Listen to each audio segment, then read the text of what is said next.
ꯑꯩꯒꯤ ꯍꯤꯟꯖꯥꯡꯁꯦ ꯌꯥꯝ ꯍꯥꯎꯔꯅꯤ ꯃꯁꯛꯀꯁꯨ ꯌꯥꯝ ꯐꯖꯔꯦ ꯑꯗꯣ ꯁꯔꯞ ꯇꯧꯔꯁꯦ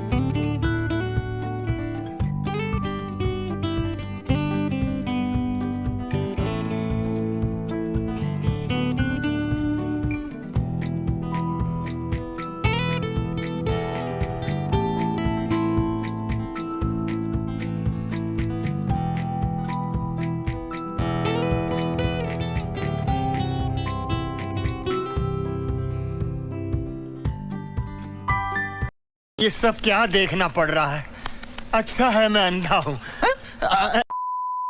मैं बुताराम नौचरी ngasi Pangambam Chakshang da aina lecture grass cup lai rei ba nga se yam su chawe hausu haudum male matum ma thongdoi ni ado mayam phajana yingbiu aduga hojik thongba haurase ngasi nga lai se sidai nga ni sigi nga sini Rasiar Paki nga se yengo ida phajana makhan makhan nga se phajana samthopa loire aduga sigi size sida matum thongdoi ni aduna sigi size sida nga je gara honge haita de koina tokdoi se ahambada marinate tawbasi important oy aduna ne phajana marinate tawthoga pungkhai ma thongdringai da pungkhai ma mangda yaragadi matamdo leiragadi pungkhai ma mangda marinate tawra thamse aduna kai ke hapani habda aina loriba nga se kilo amagi nga ni grass cup se aduga machu chama sama hapasi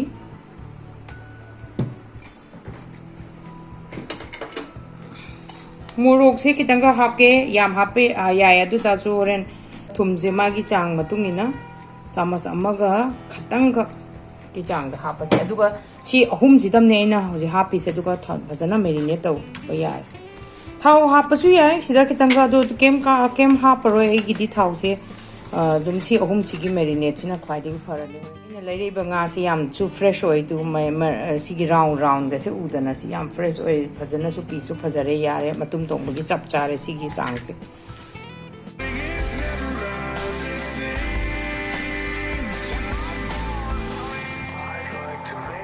हाँ marinate पुंखाय मगी marinate थम्मसी ये बड़ी अच्छी बात कही आप nga do marinate tawringai sta mayang khara semjalasi aina lawri base telau lawre chanam lawre singje aina lawri singje sing manaw law ya sim size ki sing da lare sing yam hapa hawdinga sing yam happy gano aduga ne akhoi gi Manipur da laiba maroi marado maroi na papi gi marado adu happy ko ai sida phangdabagi hapta bane ai gi di telau sina khara sammage telau mana sina khara sammage aduga yam hawdori ni ngasi aina tawdori ba nga je aduga akoina thongba bhamon na thongba haitare ne matum do style do en thongase alu hapta bi aduga mahi hauna ba khamena sin ba hum lawjare aina lawri se ado khamena sin ahum ne telo ani lawre sing lawre chanam je khara yam tak lawre aduga hairi bob akoi gi hairi bob se ama makhai gi changda sangba khai ba do adugi changda lawre adugi si kitang da ne ina changdori se ngasi ina thongdori ba nga se phajana thongasi si semasi ko telo je dum kupna dum sembiro adong ya pambani sumaina sangna sengera aduga sumaina round na sengera adugi changda semasi aduga akoi gi Manipur da phangiba maroi dudi hana maroi mara dudi hana tingjan biu ko maroi mara do hana phajana tinga kanda phajana chamthoga adu dum sizana bryam phai do akoi sidi laita banina telo maroi sumbasina dum hona jarage ase si soiba loire telo mana si su soira do moro tek pase ai gi ani khak lawre mayam ju dum khara yamna dum hapiu morok se smaina dum khaidok piraga adum chobiu smaina yam hang thongsi aduga aina mathang da lawri je khamena sinba lawre khamena sinba se yam da ka roi je ngasai gi mahi do hauna bai damaktani aduna si chang sida dum soira se gi si makak si mana soira si khamena sin je maru lokthok ke si yam yaw dragati lokthok tana dum tor si yam yaw di maru dum lokthok pi machan chema loira du loira kanda soibegi chang thabak khai je loisalaga muk subai thabak tor se ji chanam ga chanam je phajana chura je phat pai chorok pane koina su kanda khara ha aga mayam sembo loire ai gi chanam su loire sing su loire ko ado ai ji khang je thangale khang je sare ai ji thau haira se nga matum taur se si thau se ꯆꯥꯡꯒꯤ ꯃꯇꯨꯡ ꯏꯟꯅ ꯉꯥꯗꯣ ꯊꯥꯎꯗꯣ ꯂꯦꯝꯍꯧꯔꯁꯨ ꯀꯩꯁꯨ ꯀꯥꯏꯗꯦ ꯑꯗꯣ ꯑꯍꯥꯟꯕꯒꯤ ꯇꯥꯎꯕꯅꯤꯅ ꯊꯥꯎꯁꯦ ꯑꯗꯨꯝ ꯈꯔ ꯌꯥꯝꯇꯛ ꯀꯣ ꯁꯤꯒꯤ ꯆꯥꯡꯁꯤꯗ ꯂꯧꯔꯦ ꯑꯩꯒꯤ ꯃꯌꯥꯟꯁꯦ ꯁꯦꯝꯕ ꯂꯣꯏꯔꯦ ꯂꯣꯏꯅ ꯍꯥꯞꯆꯜꯂꯦ ꯆꯅꯝ ꯁꯤꯡ ꯍꯩꯔꯤꯕꯣꯞ ꯈꯥꯃꯦꯟ ꯑꯁꯤꯟꯕ ꯇꯤꯜꯍꯧ ꯌꯥꯔꯦ ꯍꯧꯖꯤꯛ ꯉꯥꯁꯦ ꯇꯥꯎꯔꯁꯤ ꯁꯨꯃꯥꯏꯅ ꯇꯧꯗꯅ ꯉꯥꯁꯤꯡꯁꯦ ꯑꯩ ꯉꯁꯥꯏ ꯃꯦꯔꯤꯅꯦꯠ ꯇꯧ ꯂꯣꯏꯈ꯭ꯔꯕꯅꯤꯅ ꯐꯅꯌꯥꯝ ꯃꯁꯥꯂꯥ ꯑꯗꯨꯝ ꯆꯪꯉꯛꯄꯅꯤ ꯑꯗꯨꯒ ꯑꯩꯅ ꯍꯧꯖꯤꯛ ꯇꯧꯒꯗꯕꯁꯦ ꯁꯤꯁꯦ ꯉꯥꯁꯦ ꯍꯥꯞ ꯂꯣꯏꯔꯀꯥꯟꯗ ꯉꯥꯍꯤꯡ ꯅꯝꯃꯦꯅ ꯍꯥꯏꯅꯩꯗꯅ ꯑꯩꯈꯣꯏꯅ ꯉꯥ ꯊꯣꯡꯕꯗ ꯉꯥꯍꯤꯡ ꯅꯝꯕ ꯅꯝꯗꯕ ꯍꯥꯏꯅ ꯍꯤꯡ ꯊꯥꯛꯄꯗ ꯅꯠꯇꯅ ꯃꯤꯊꯤꯁꯦ ꯑꯩꯈꯣꯏꯅ ꯆꯥꯃꯁ ꯇꯪꯈꯥꯏꯃꯨꯛ ꯈꯇꯪ ꯍꯥꯞꯇꯅꯀꯣ ꯈꯔ ꯆꯥꯏꯁꯟꯕꯤꯌꯣ ꯉꯥ ꯇꯥꯎꯕ ꯃꯇꯝꯁꯤꯗ ꯑꯍꯤꯡ ꯃꯅꯝ ꯑꯝꯇ ꯅꯝꯗꯕꯅꯦ ꯍꯤꯡ ꯀꯩꯅꯣꯁꯦ ꯃꯤꯊꯤ ꯍꯥꯞꯄꯗ ꯑꯗꯣ ꯑꯃꯨꯛꯇꯪ ꯃꯌꯥꯝ ꯇ꯭ꯔꯥꯏ ꯇꯧꯕꯤꯌꯨ ꯑꯗꯣ ꯃꯌꯥꯝꯅ ꯀꯥꯎꯔꯣꯏꯗꯕꯗꯤ ꯑꯩꯈꯣꯏꯅ ꯉꯥꯁꯦ ꯁꯤꯒꯤ ꯆꯥꯡꯁꯤꯗ ꯃꯤꯗꯤꯌꯝ ꯐ꯭ꯂꯦꯝꯗ ꯊꯝꯕꯤꯌꯨ ꯈꯥꯕꯩ ꯑꯝꯇ ꯊꯥꯕꯤꯔꯨꯅꯨ ꯉꯥꯁꯤꯗ ꯃꯨꯜꯂꯀꯥꯟꯗ ꯊꯥꯁꯦ ꯍꯧꯖꯤꯛꯁꯤ ꯉꯥꯁꯦ ꯃꯤꯅꯤꯠ 2 ꯐꯥꯖꯤꯜꯂꯛꯑꯦ ꯌꯥꯔꯅꯤ ꯌꯦꯡꯉꯁꯤ ꯌꯥꯕ꯭ꯔꯥꯅ ꯑꯗꯣ ꯈꯔ ꯃꯨꯟꯕꯁꯦ ꯈꯔ ꯃꯨꯟꯅ ꯇꯧꯒꯗꯕꯅꯤꯀꯣ ꯑꯩꯈꯣꯏ ꯌꯦꯡꯉꯁꯤ ꯁꯤꯒꯤ ꯆꯥꯡꯁꯤ ꯌꯥꯔꯦ ꯇꯨ ꯁꯤꯒꯤ ꯆꯥꯡꯁꯤ ꯌꯥꯔꯅꯤ ꯑꯗꯣ ꯑꯩ ꯂꯣꯏ ꯂꯧꯊꯣꯛꯑꯒꯦ ꯑꯣꯟꯊꯣꯛꯑꯁꯤꯀꯣ ꯌꯦꯁ ꯁꯤ ꯌꯥꯔꯦ ꯇꯞꯅ ꯇꯞꯅ ꯑꯣꯟꯕꯤꯌꯨ ꯉꯥꯁꯦ ꯀꯥꯏꯗꯅꯕ ꯉꯥ ꯀꯥꯏꯕ ꯌꯥꯎꯕꯅꯦ ꯑꯣꯟꯕꯗ ꯁꯤꯗꯤ ꯍꯥꯎꯔꯅꯤ ꯉꯥꯁꯦ ꯆꯥꯎꯔꯗꯤ ꯍꯥꯎꯕꯅꯤ ꯁꯤꯗ ꯉꯥꯏꯔꯦ ꯌꯥꯔꯦ ꯑꯗꯨꯒ ꯑꯃꯨꯛ ꯃꯤꯅꯤꯠ 2ꯃꯨꯛꯀꯤ ꯆꯥꯡꯗ ꯑꯃꯨꯛ ꯅꯥꯀꯟꯁꯦ ꯑꯃꯨꯛ ꯇꯥꯎꯔꯁꯤ ꯑꯩꯅ ꯃꯌꯥꯝꯅ ꯀꯥꯎꯕꯤꯒꯅꯨ ꯃꯤꯗꯤꯌꯝ ꯐ꯭ꯂꯦꯝ ꯗ ꯊꯝꯁꯤ ꯁꯤꯒꯤ ꯑꯣꯟꯕ ꯌꯥꯔꯕ ꯌꯦꯡꯉꯁꯤ ꯌꯥꯔꯦ ꯇꯨ ꯁꯤꯗꯒꯤ ꯈꯔ ꯗꯤꯞ ꯐ꯭ꯔꯥꯏ ꯇꯧꯒꯦꯁꯨ ꯌꯥꯅꯤ ꯑꯗꯣ ꯁꯤꯒꯤ ꯆꯥꯡꯁꯤ ꯌꯥꯔꯅꯤꯗ ꯌꯥꯝ ꯗꯤꯞ ꯐ꯭ꯔꯥꯏꯁꯨ ꯄꯥꯛꯄꯣꯟꯇꯦ ꯑꯩꯈꯣꯏ ꯃꯥꯃꯣꯅꯒ ꯇꯧꯔꯤꯗꯤ ꯌꯥꯝ ꯗꯤꯞ ꯐ꯭ꯔꯥꯏ ꯇꯧꯕꯅꯤ ꯌꯥꯔꯦ ꯁꯤꯗꯤ ꯂꯧꯊꯔꯁꯤ ꯑꯗꯨꯅ ꯃꯇꯨꯝ ꯊꯣꯡꯕꯁꯦ ꯑꯇꯥꯎꯕ ꯆꯥꯔꯁꯨ ꯑꯗꯨꯝ ꯍꯥꯎꯔꯅꯤ ꯁꯦ ꯌꯦꯡꯉꯣ ꯌꯥꯔꯦ ꯁꯤ ꯁꯨꯃꯥꯏꯅ ꯇꯧꯗꯅ ꯊꯥꯎꯁꯦ ꯂꯧꯊꯣꯛꯑꯒ ꯑꯩ ꯉꯁꯥꯏ ꯃꯤꯊꯤꯁꯤꯁꯨ ꯃꯔꯛꯇ ꯄꯛꯄꯁꯨ ꯌꯥꯎꯏ ꯃꯈꯥ ꯇꯥꯍꯧꯕꯁꯨ ꯌꯥꯎꯏ ꯉꯁꯥꯏ ꯃꯤꯊꯤ ꯍꯥꯞꯇꯣꯏꯅꯤ ꯁꯨꯃꯥꯏꯅ ꯊꯥꯎ ꯑꯦꯛꯁꯦꯁ ꯊꯥꯎꯁꯦ ꯂꯧꯊꯣꯛꯅꯕ ꯑꯩꯅ ꯁꯨꯝ ꯊꯥꯖꯕꯩ ꯋꯥꯅꯤ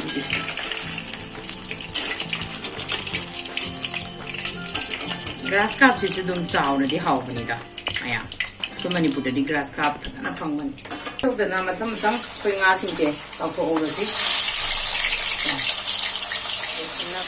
ꯑꯃꯨꯛꯇꯪꯗ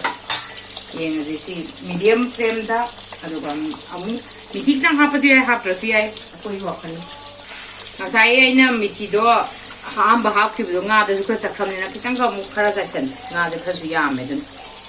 ꯑꯩꯈꯣꯏꯅ ꯑꯗꯨꯝ ꯏꯁꯥꯅ ꯈꯪꯅ ꯑꯗꯨꯝ ꯇꯧꯕꯩ ꯋꯥꯅꯤ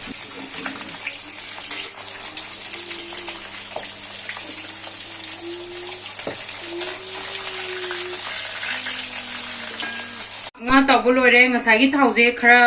ꯌꯥꯝꯅ ꯑꯗꯨꯝ ꯈꯥꯏꯗꯣꯛꯑꯦ ꯁꯤꯒꯤ ꯆꯥꯡꯁꯤꯗ ꯂꯧꯔꯦ ꯑꯩꯅ ꯂꯧꯔꯤꯕ ꯊꯥꯎꯁꯦ ꯑꯩ ꯇꯦꯖꯄꯇꯥ ꯍꯥꯞꯇꯕꯅꯤ ꯑꯩꯅ ꯁꯦꯝꯕ ꯀꯥꯟꯗ ꯇꯦꯖꯄꯇꯥ 2 ꯂꯧꯔꯦ ꯑꯗꯨꯒ ꯃꯔꯣꯏ ꯍꯥꯞꯄꯗꯤ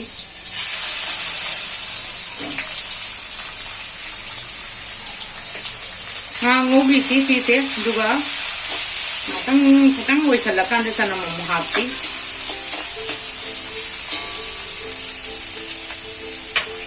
ꯍꯤꯡ ꯍꯥꯞꯄꯁꯨ ꯁꯤꯒꯤ ꯆꯥꯡꯁꯤꯗ ꯁꯤꯗ ꯑꯗꯨꯝ ꯍꯥꯞꯍꯧꯔꯁꯤ ꯍꯤꯡꯁꯦ ꯆꯥꯃꯁ ꯇꯪꯈꯥꯏꯒꯤ ꯆꯥꯡꯗꯗꯤ ꯅꯠꯇꯦ ꯍꯤꯡꯁꯦ ꯈꯤꯇꯪꯈꯛ ꯁꯤꯒꯤ ꯆꯥꯡꯁꯤꯗ ꯍꯥꯞꯄꯁꯤꯀꯣ ꯑꯗꯨꯒ ꯃꯤꯊꯤꯁꯦ ꯉꯁꯥꯏꯅ ꯇꯥꯎꯕꯗ ꯍꯥꯞꯈ꯭ꯔꯕꯅꯦ ꯃꯤꯊꯤꯁꯦ ꯌꯥꯎꯗꯅ ꯈꯔꯁꯨ ꯂꯩꯔꯦꯕ ꯑꯗꯨ ꯑꯣꯏꯇꯥꯔꯁꯨ ꯐ꯭ꯔꯦꯁ ꯑꯃꯨꯛ ꯍꯥꯞꯅꯤꯡꯉꯁꯨ ꯑꯩꯈꯣꯏꯁꯦ खितंग हापसे मिर्ची जो पान कोनी खितंग हापसे अदुगा चनम जे हापगा ngौरसी मरोई से फजना ngौगदबने कोइना थोंबा कांदा मरोई मुलिगो हावबने लौसे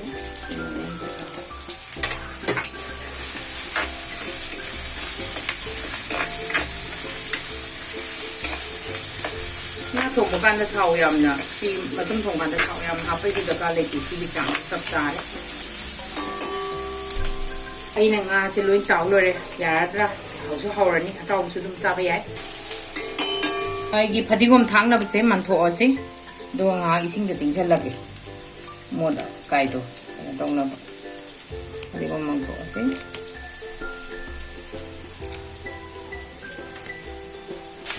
maroi se khara oisale ba yam ka san de so khara ka ni si chang da koi khamene tum ba ke thawo Khamen asinba morok sing sida dum thawar je hairi bok tamne ore mahi sabola pada thakte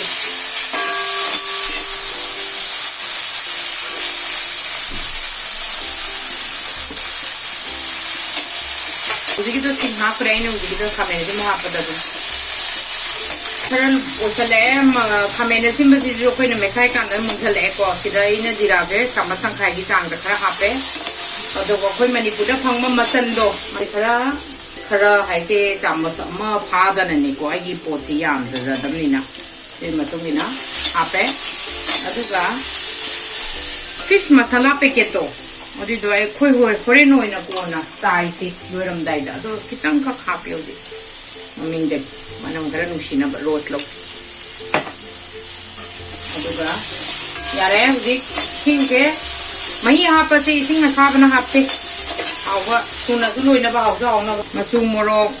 adegi koi na thanging ba mayam du di thaw ra si machu se ai se chamas ama mo hape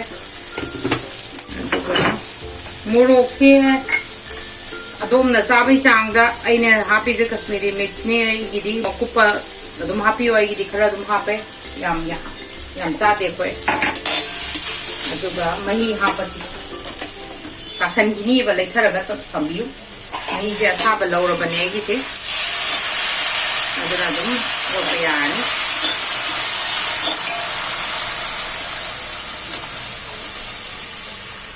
yare sigi mahi se matum nin mahi thongbani na mahi ju khara dum lang bani sire kitang helan ge so adum nagi apam ban jam ji da hairi bok ma sai na lobu se hapsa loros ai nga se makhum je phajan kupaga phajana brong brong son je dun makhum kupi ni si je tuna su loiba a che tang yeng se okay mai je asala ni sigi jam si da akoi ne nga matum je hana thake su yai ko na charam dai thake su yai do koi di si yare sigi se mahi kangsan ba khango te nga thadara si nga thadara kan da di na tawrani e thum thaksala se du nga chhola ji kupaga sigi thum se chamas ama tangkhai gi chang sida yam ju thakpa ya de nga matum da mai thum yaw garbani aduga mayam na ai gi recipe se pambiradi mayam na ai gi channel se subscribe like amasum comment share to view aduga atoppa nga matum nga makhan thongba atoiba thongba nga hei thongba su yaw bane ai gi kano da adusu mayam na yengbiu aduga mayam ong try to view ai gi recipe se ai lo shala tore nga tang son gi se aduga phadigom chai na ba masaka yam phajare ai gi se yare chare mahi ge su ai ji lo shalage phadigom je thaksala se chai sala si lo muthalas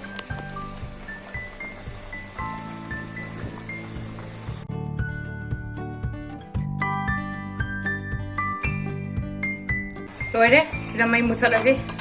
aduga haurni amna ayam choinam gi sigi recipe je try to view thank you for injang je am haurni masaka su yam bazare do sab tor je ko chana ba tor se ne kombong chani ngai chan haurni amatum je dum kem kai dana tong ba ya ban tong matam da su manam shire tin ngai yole